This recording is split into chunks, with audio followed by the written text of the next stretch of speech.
চট্টগ্রাম আদালত থেকে হত্যা, মাদক চোরাচালান সহ বিভিন্ন মামলায় প্রায় ২,০০০ নথি গায়েব হয়েছে।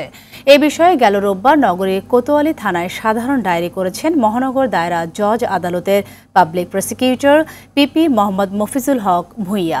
থানার ভারপ্রাপ্ত কর্মকর্তা আব্দুল করিম সাধারণ ডায়েরির সত্যতা নিশ্চিত করে জানান, আদালত ভবনের পিপির কার্যালয়ের বারান্দায় রাখা বিভিন্ন মামলার ১,৯১১টি নথি হঠাৎ গায়েব হয়ে গেছে। ধারণা করা হচ্ছে ডিসেম্বর মাসে আদালত বন্ধ থাকার সময় নথিগুলো গায়েব হয়ে যায়।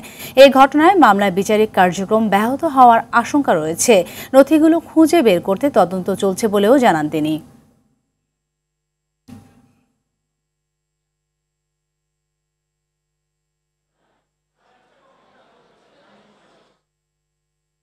দর্শক, এ বিষয়ে আরো জানাতে চট্টগ্রাম থেকে সরাসরি যুক্ত হচ্ছেন সহকর্মী সাইফুল মাহমুদ। সাইফুল, জানাবেন আদালতে পিপির কার্যালয়ের সামনে থেকে যে হঠাৎ করে এতগুলো নথি গায়েব হয়ে গেল, সেই নথি গায়েবের বিষয়ে সর্বশেষ কি তথ্য আছে আপনার কাছে?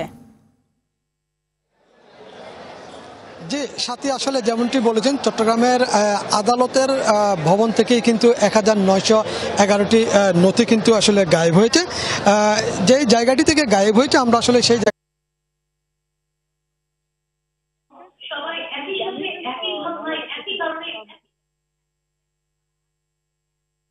পর্যাপ্ত পরিমাণ জায়গা না থাকার কারণে তিনি বাইরে পলিথিন মুড়িয়ে প্লাস্টিকের বস্তায় তিনি নথিগুলো রেখেছেন। সেখান থেকে ২৮ থেকে ৩০টি আদালতের নথি কে বা কারা নিয়ে গেছেন। তবে তিনি বলছেন অবকাশকালীন ছুটির মধ্যেই সেই নথিগুলি হয়তো কেউ নিয়ে যেতে পারে। তবে যারা এখানে বিচার প্রার্থী আছে আমরা তাদের সাথে কথা বললাম, তারা জানালো আসলে যেহেতু হত্যা মামলা, হত্যা, বিস্ফোরক এবং মাদক, এই মামলার নথিগুলো সেখানে রয়েছে।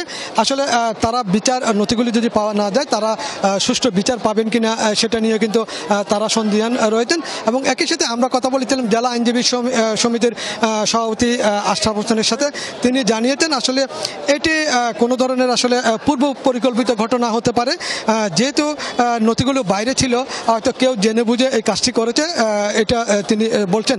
তবে তিনি বলছেন আসলে যেহেতু আদালত ভবনে নিরাপত্তার স্বার্থে সিসি ক্যামেরা ছিল না এবং সিসি ক্যামেরাও নাই, এবং মহানগর পিপির যে রুম, সেখানে তাকে যে রুমটি দেওয়া হয়েছিল সেটা কিন্তু খুবই ছোট, যার কারণে তিনি আসলে ভিতরে সেই নথিগুলি রাখতে পারেনি এবং তিনি বাইরে রেখেছেন। মহানগর পিপি তিনি বললেন আসলে তার রুমে স্বল্পতার কারণে তিনি কিন্তু বাইরে নথিগুলি রেখেছেন। তবে যেহেতু অবকাশকালীন ছুটি ছিল, তখন কিন্তু আসলে কোনো পাহারাদারও ছিল না।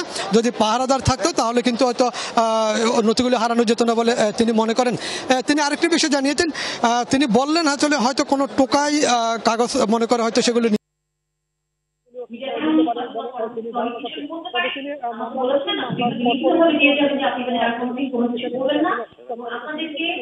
সকাল থেকে দেখেছি পুলিশের কার্যক্রম এখানে রয়েছে।